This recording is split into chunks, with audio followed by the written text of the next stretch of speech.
Ok, salut à tous, bienvenue sur Edio TV, votre chaîne qui vous dispense des cours de comptabilité et de gestion, de gestion OADA.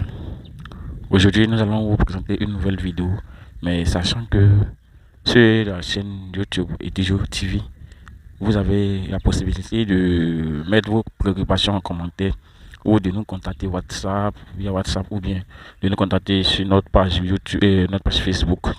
Et à la fin de cette vidéo, nous allons vous donner notre WhatsApp, notre page Facebook, afin que vous puissiez nous contacter. Et nous allons rediriger vers un groupe Facebook qui existe déjà. Ok, merci et suivons ensemble la vidéo jusqu'à la fin. Ne manquez pas. Là, aujourd'hui, nous allons voir la recherche opérationnelle, plus précisément sur le niveau des graphes. Comment déterminer le niveau des graphes au niveau des théories des graphes. Là, c'est simple, c'est une méthode très simple qu'on va appliquer aujourd'hui. Cette méthode va permettre à chacun de pouvoir s'en sortir, quel que soit l'exercice, parce que c'est le système qui est adapté à toutes sortes d'exercices ou bien toutes sortes de problèmes. Et là, c'est juste on va prendre un cas pratique. Donc, là, euh, une société envisage la migration informatique des documents et procédures. Bon, ainsi de suite, là, on a les données qui sont dans le tableau consigné là. Dans le tableau, nous avons quatre colonnes. La première colonne, c'est réservé au code tâche. Et la deuxième colonne, désignation. La troisième colonne, les durées. Puis la dernière colonne, la tâche immédiatement antérieure. Pour ce faire, nous allons ignorer deux colonnes du tableau, c'est-à-dire la colonne des désignations et la colonne des durées. Donc, nous allons prendre en compte le code tâche et les tâches immédiatement antérieures. Maintenant, ici, le travail demandé, c'est de déterminer les niveaux des graphes et puis de représenter le réseau MPM. Mais aujourd'hui, nous allons nous intéresser au premier point qui est de déterminer le niveau des graphes.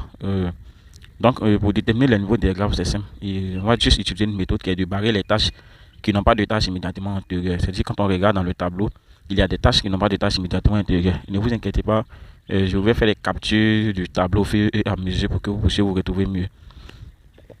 Ok, là, par exemple, nous allons passer au niveau 0.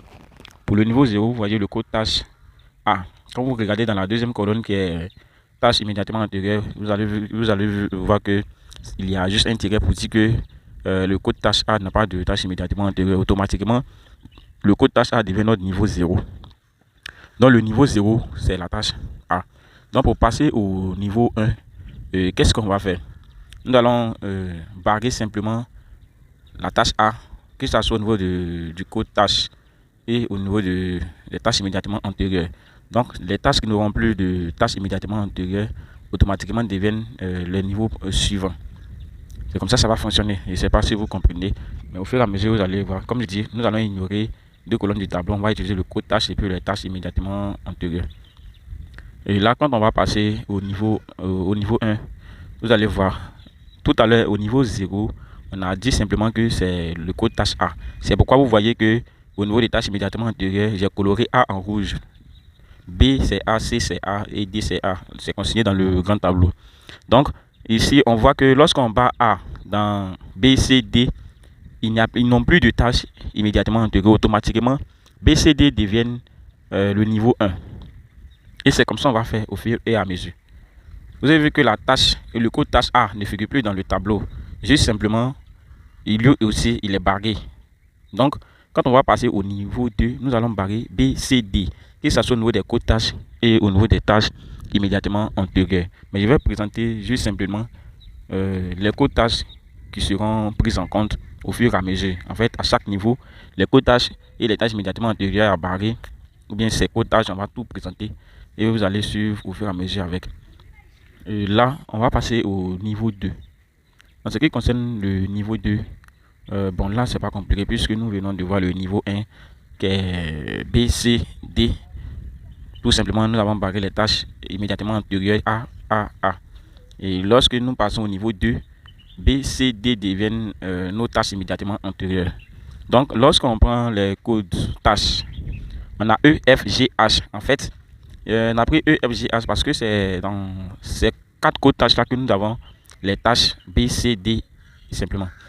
Au niveau du code tâche E, la tâche immédiatement antérieure c'est B F c'est C. Maintenant au niveau de G et H, on voit qu'on a C, E et puis D, F.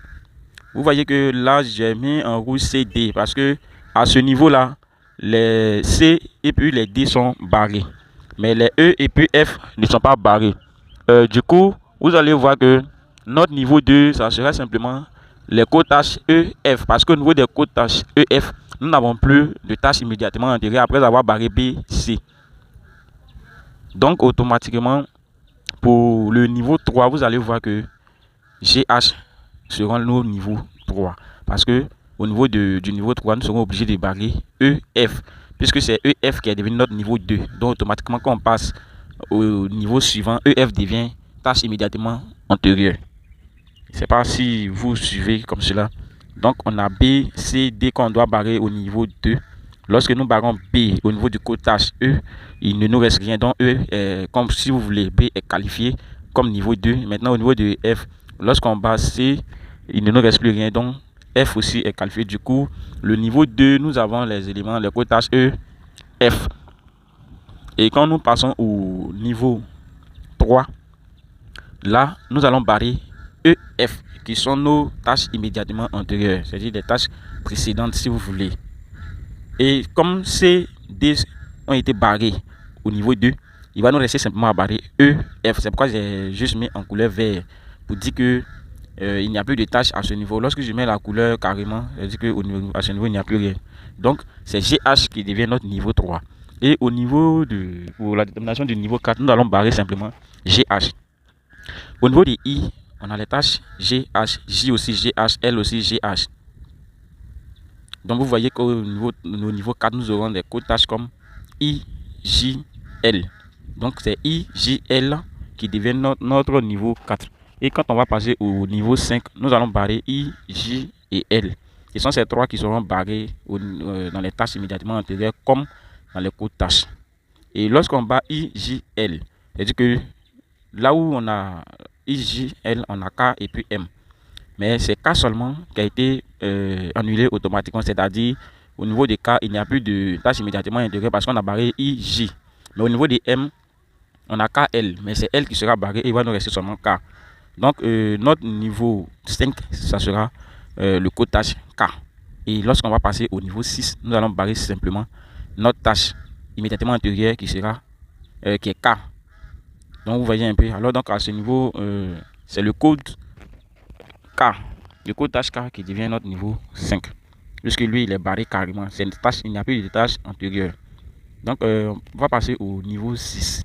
Pour passer au niveau 6, nous allons barrer seulement L. Parce que c'est, K plutôt, puisque c'est K qui est antérieur. Donc lorsqu'on bat K, il ne nous reste plus rien dans la tâche immédiatement intérieure du code M. Et là, notre niveau 6 c'est M. Et M est notre, on peut dire, dernier niveau lorsqu'on regarde bien le tableau.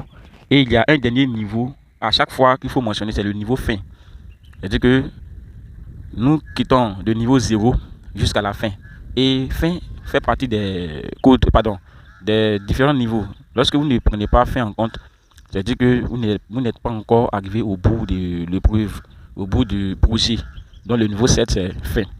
Et c'est ici que prend fin notre petite vidéo sur la détermination des niveaux. Si vous avez des préoccupations, n'hésitez pas à mettre en commentaire ou bien à nous contacter sur nos différentes pages ou bien sur notre WhatsApp. Et je vous remercie. Maintenant, là c'est le résumé. Vous voyez que le niveau 0, on a la tâche A, niveau 1.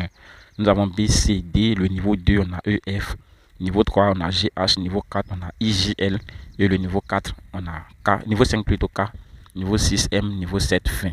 Et c'est à partir de là qu'on peut construire notre graphe MPM. Et la construction des graphes MPM fera l'objet de notre vidéo de la semaine prochaine. Et vous avez la possibilité de nous consulter ou bien contacter sur Facebook, sur Consultant Edijo, YouTube Edijo TV, WhatsApp au plus 225 05 66 83 27 92. Merci et à bientôt.